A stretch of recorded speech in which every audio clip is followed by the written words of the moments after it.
Hello, everybody. My name is Carolina Chavez. We are broadcasting live from Miami. Today is Wednesday, May 20th. We are testing the sound a little bit because we had a couple of glitches in the Spanish broadcast, and then this is the second try of the English broadcast. So apparently everything is going as planned. If you can please share with me if you hear or see anything, because I'm looking at my phone, which is in front of me, is my camera, so it's hard for me to be looking at the comments, but I am gonna make the effort. All right, so we're gonna start today with I want to put a video for you that comes from the garment workers in LA. Again, if you hear something that is not, if the sound is not going well, because I'm not sure if it's the video or something that is interrupting my voice. I'm gonna share with you why I want you to see this video. Last week I was talking to someone about how everybody is readjusting to this crisis and the reopening of things and everything. So he shared with me that a client of his, she buys clothes from Asia. She rents a cargo, one of these big ships, to bring clothes from Asia, but she doesn't even know who makes those clothes or where exactly are they coming from. She just buys these clothes to sell here in the United States. So it left me thinking, right? How is that even possible? Because we assume that we understand where, at least we know where our stuff is coming from, where are we buying it from, but we really don't know very well. So that inspired me to look further, because I think that if we can relate to faces and we can see really what's going on, then circumstances are going to change. We might be able to influence circumstances. So here it is.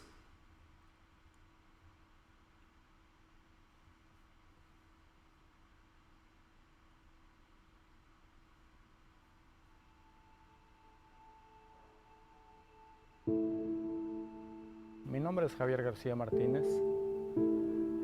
Trabajo en la industria de la costura. Soy de Acapulco, Guerrero, México.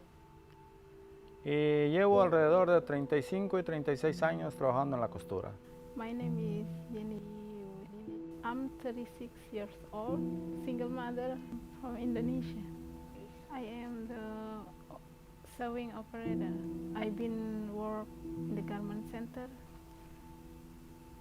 around 10 years.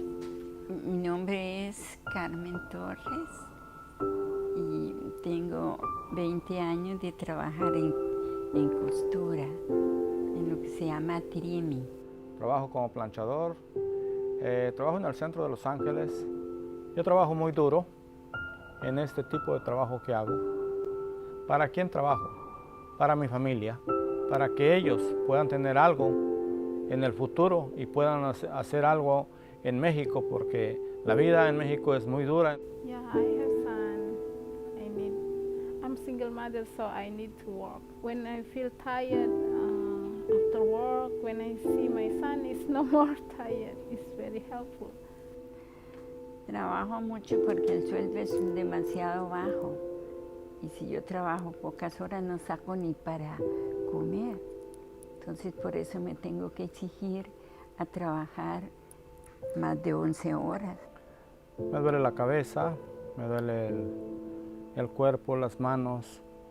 Las consecuencias del trabajo te puede dejar pulmonía, te puede dejar reumatismo, artritis.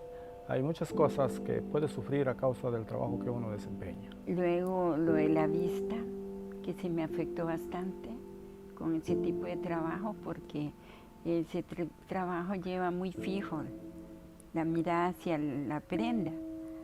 Me operaron, el 11 me operaron de mi ojo derecho.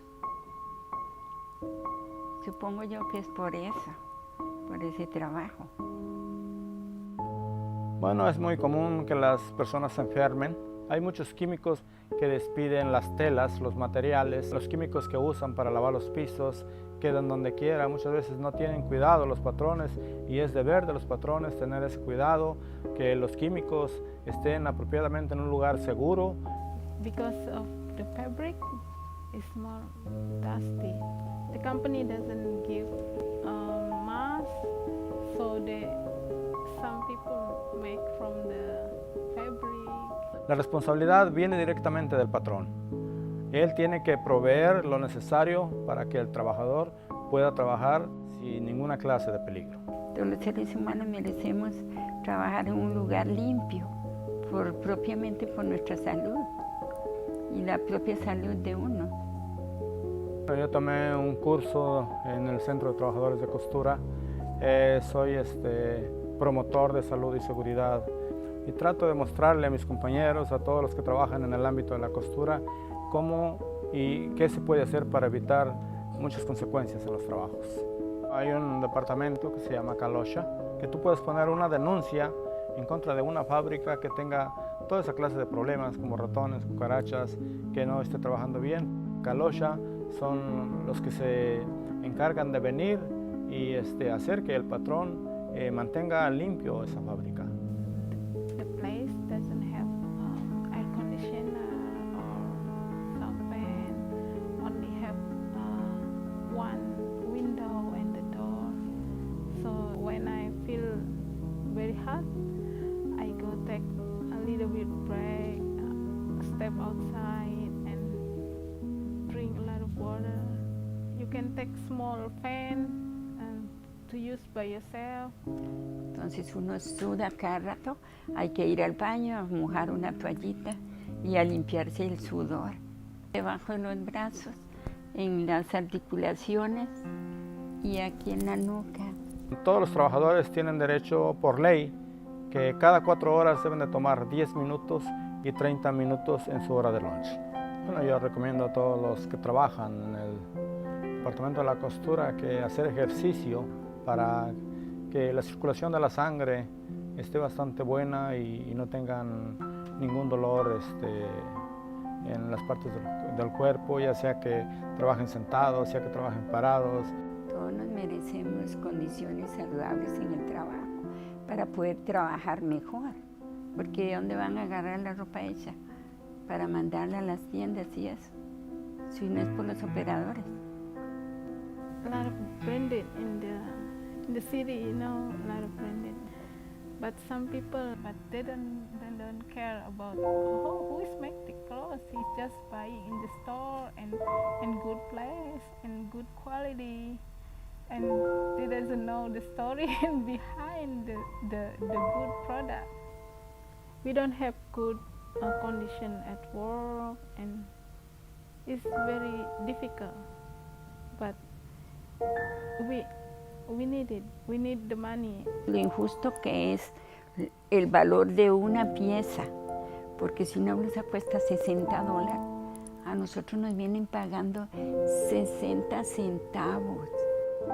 Es importante tener a los costureros porque no hay otra clase de persona que lo pueda hacer o que lo quiera hacer. Entonces, por eso es muy necesario mantener a los costureros y pagarles un salario justo y digno, para que nuestros compañeros puedan hacer mejor su trabajo y para que esas personas que están comprando esas marcas puedan verlo mejor y comprarlo mejor y que esté mejor hecho. We at the Garment Workers Center are encouraging consumers as well as workers in the garment industry to really come together to tackle this issue of health and safety.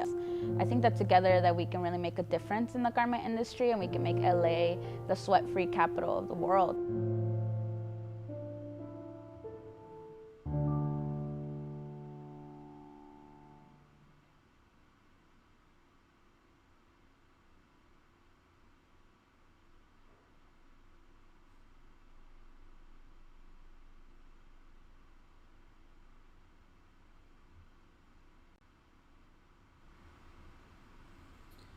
Well, as we see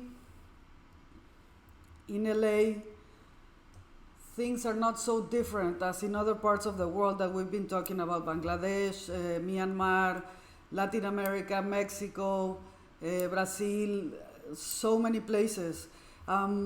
Just in Los Angeles, there's 45,000 garment workers. This is the biggest concentration of garment workers in the United States. So the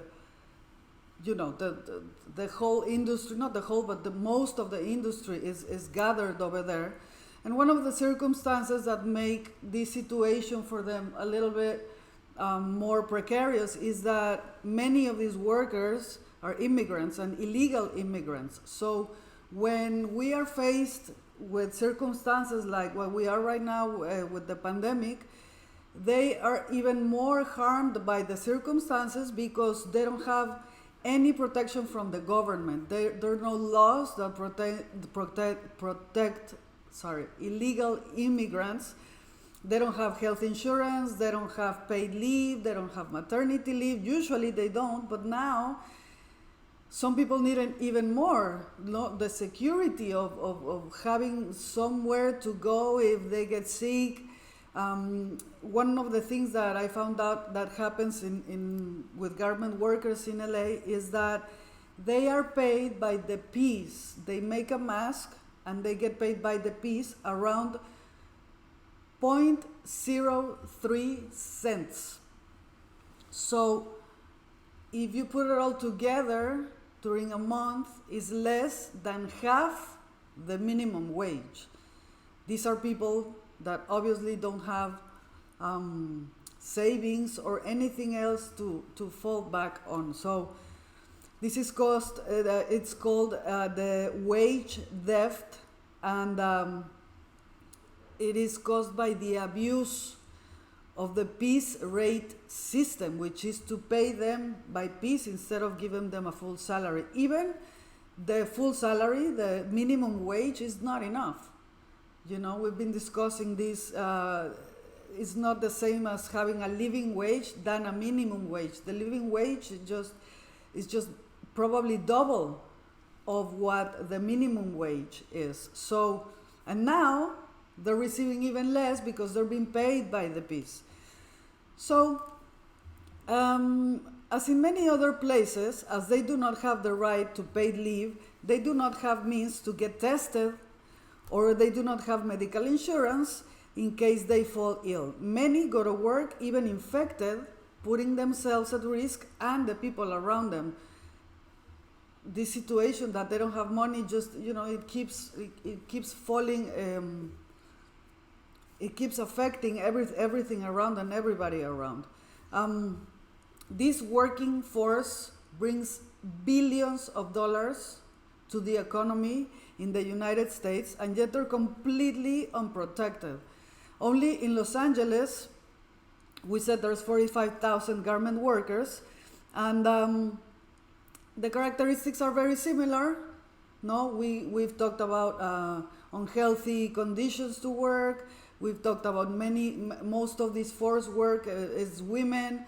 We've talked about child labor, but it's accentuated the fact in this part of the country that they are illegal immigrants. So I'm going to share with you some pictures. I'm gonna describe to you a few aspects that also happen in Bangladesh and in other parts of Asia, because we need to know this. We cannot just keep buying and going our regular ways without knowing all of these things, okay? Some of the aspects that happen over there is that they suffer from unjustified dismissals. Workers are often fired for not working at the required speed and productivity. Union workers, as we mentioned last week, they are fired for complaining and they are blacklisted. So if you belong to a union and you get fired because you belong to the union, then it is even harder after to get a new job because you are on the blacklist because you complain. There's been reports that some women are forced to have abortions. It's uncomfortable for the employers that they have women that are pregnant. Some other women, they're not allowed to come back after they have children. So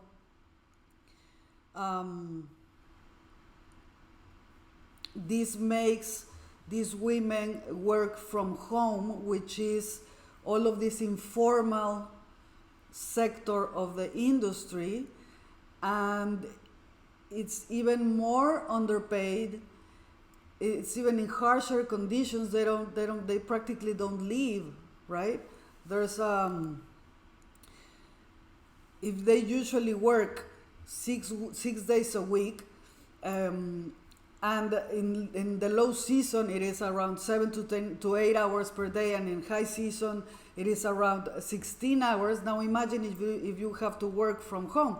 And this situation, because they're subcontracted, they also not protect them in any way, right? Workers who are making products such as masks and gowns for doctors have been reported to not be provided with the protective equipment now that they have returned back to work. So, as we said last week, in Myanmar, around 500 employees were fired because they complained they didn't have enough equipment. These employees from this factory in Myanmar belong to a union. They get fired, but guess what? These employees work for Zara. No, this is one of the factories that Zara employs to get all their clothes done. And you see the conditions and the injustice. While there's an owner of Zara making millions and millions of dollars, these workers that want just protection because, forget about social distancing, forget about clean environments, not even the smallest thing, not even the minimum, the basic protection. So when they ask for it, it's easier for them to get fired. And then what factories do is they rehire people just as quick, because there's a lot of need for these jobs, but people that don't belong to unions, right? So they're discriminated because they belong to unions too. Many of these workers work with hunger and thirst. The very low wages that they earn are not even close enough, and half of their wages, I read this about Asia, I read this about LA, half of their wages go to pay rent. So the other half, they have other bills and they have food to buy and things like that. So their food, because they work so many hours, they require more calories, and their food is based on vegetables and rice and corn, so there's not really much to go on for so many hours. So on top of everything, they work thirsty and hungry.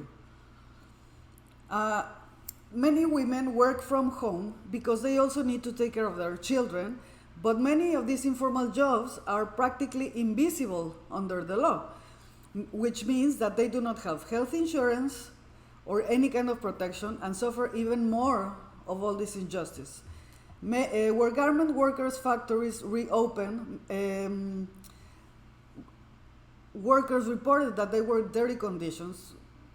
This is a common factor, but now with all these health crises, we hear that we need to wash our hands, that we need to protect ourselves with a mask and all these things. Bathrooms without soap, without hand sanitizer.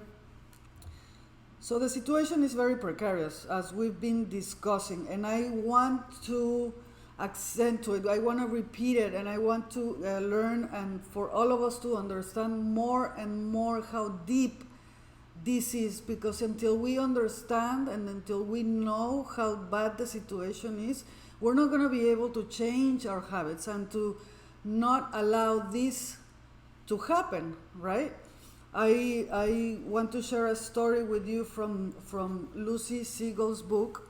It's called To Die For. So she writes, she's a British journalist and a writer. She spoke with a woman, she didn't reveal her name, in one of these cities. And this woman, she's telling her that she works from 7 p.m. to 6 in the morning. And she would say, oh, it's the night shift, but in reality it's just a continuation because she just finished working from 7 a.m. to 6 p.m. So she continues explaining that this is very difficult, but that they have to do it because the factory just told them that they got subcontracted with a very, very big order and they have to finish it. So there's really no option for the workers but to do whatever they're asked to do. Ki Ling, which is the fictitious name this woman gave to the writer, receives about $92 per month. She has a 3-year-old daughter, her husband doesn't work, and half of her salary goes to rent. If you don't pay, which they need to pay every 2 weeks, they're being asked to leave, all right? So if she also comments that if she needs to buy clothes for her daughter, she needs to ask for money, to borrow money because it's just not enough. Another story from Lucy Siegle's book that I found interesting is that at the Northumbria University, 60 students in their first year of fashion, they made an experiment of working in a simulated clothing factory with the exact same conditions as a real factory. Same equipment, same workload, everything. So from the outset, they knew they were not going to perform in the same speed and productivity as real garment workers. So they decided they were going to give, listen to this, 1 minute, 55 seconds per side arm that they sew, okay? Each of these, pieces that they're sewing would take, they would be allowed to take 1 minute and 55 seconds. A real garment worker would have this done in 48.5 seconds, all right? After the experiment finished, the results, the students managed to make 95 shirts in 7.5 hours. In the same circumstances, the same equipment, the same time, in a real factory, garment workers would have done 900 t-shirts. This is, 95, 900, that's a lot. Please share this information. It's so crucial, and I keep saying it, but it's really crucial that we understand how things work, because the system is not fair. We're going to speak about it a little bit further from some other angles. The next article that we're going to explore, it's called Public Money Shouldn't Save Dirty Fashion, from the European Environmental Bureau. So it says, the coronavirus outbreak has once again shed light on the questionable practices of one of the world's most polluting industries. Emily McIntosh, she's the analyst that wrote this, argues that government bailouts should finance a wardrobe change for the fashion industry. We're going to explain.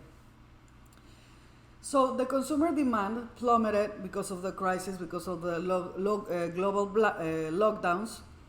Many brands canceled, many payments to suppliers were delayed, so millions of the world's most vulnerable garment workers were left without vital income or social protection. She says that the enormous influence that companies have on the livelihoods of the people who generate their profits has been exposed once again. Activists that have been working to highlight this power imbalance and the impact of overproduction for decades, denouncing human rights abuses such as the collapse in Rana Plaza factory. This happened a few years ago, killed around 1,000 garment workers, and unfortunately it happened. But after this, a lot of media brought attention to all this crisis that's been going on since way before, but until now. So also, it's not only the social aspect, but also the impact of chemical pollution and the large amount of natural resources on our planet that the sector consumes every year. Just before COVID-19 crisis, the European Commission announced that it is working on new European Union laws to address waste and exploitation in the textile industry. This is an initiative that started last year, together with the Green European Agreement launched by the Commission at the end of last year. So this is an attempt to tackle the climate crisis and secure jobs through the sustainable economic activity. So months after that, the civil society groups, including the European Environmental Bureau, which is the ones that wrote this article, are continuing to campaign for new textile laws to set very strict standards for environmental protection and purchasing practices. But as the world emerges from this crisis, the political decisions will have to be made. So basically what this article is suggesting, that yes, public money is going to bail out some companies, right? Or, there's a process to help recover from all this crisis. But what they're saying is, why not help companies that are accountable for the workforce, for the environment, for their practices, clean practices? Why help companies that are not doing the right thing?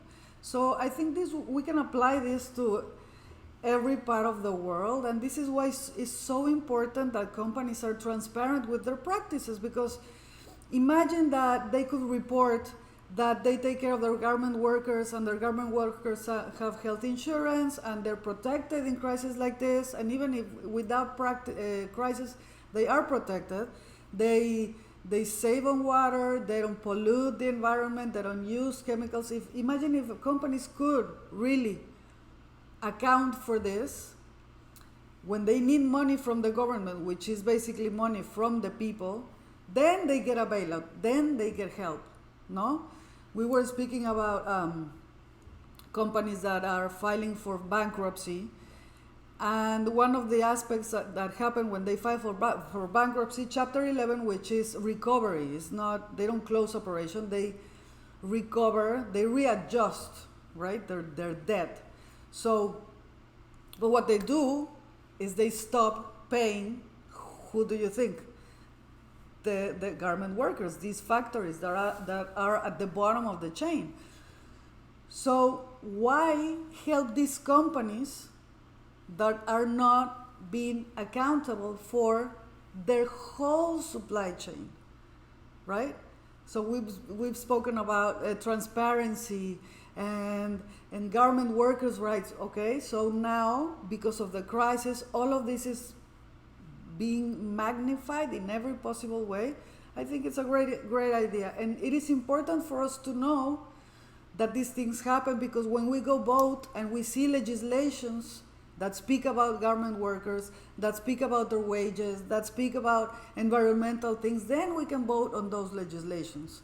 You see, so we're all connected, and that is one of the aspects that make all of this information all the more relevant. So, to determine the level of support a company can receive, relevant documentation and third-party certifications should be considered to assess a company's environmental history and the consistency of its current efforts to reduce climate emissions and pressure on finite natural resources of our planets. But the continued impact of the COVID-19 crisis has revealed once again that continued economic growth, including the so-called green rate, exacerbates inequalities and is inherently linked to planetary damage. So we're going to explore this article also from, give me 1 second.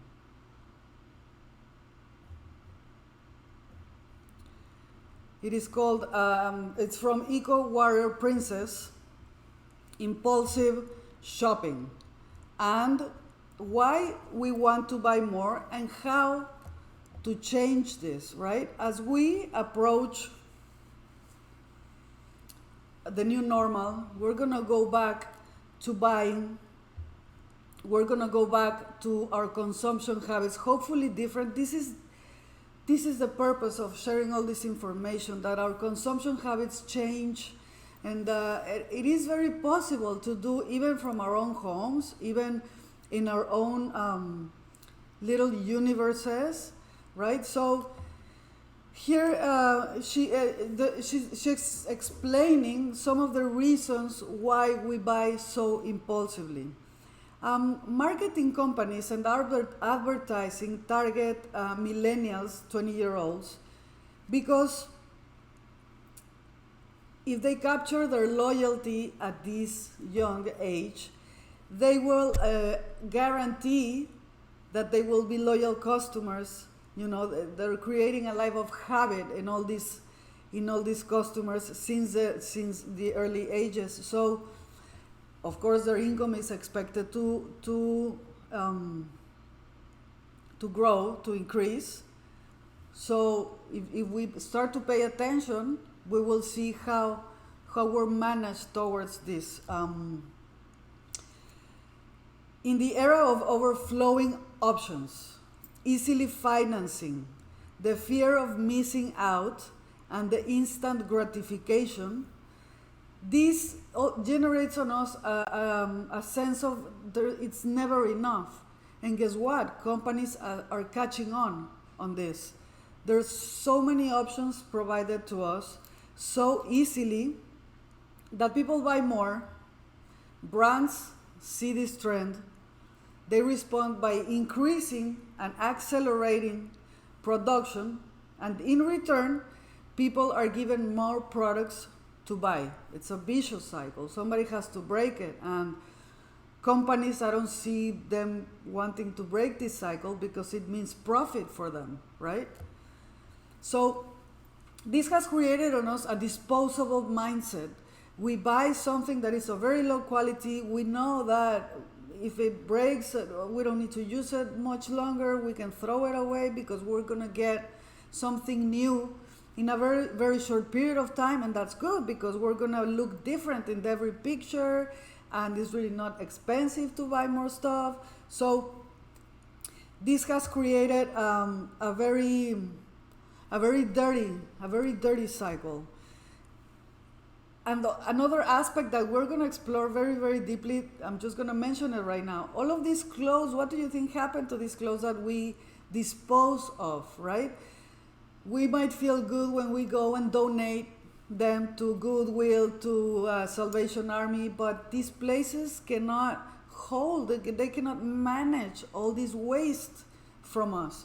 So,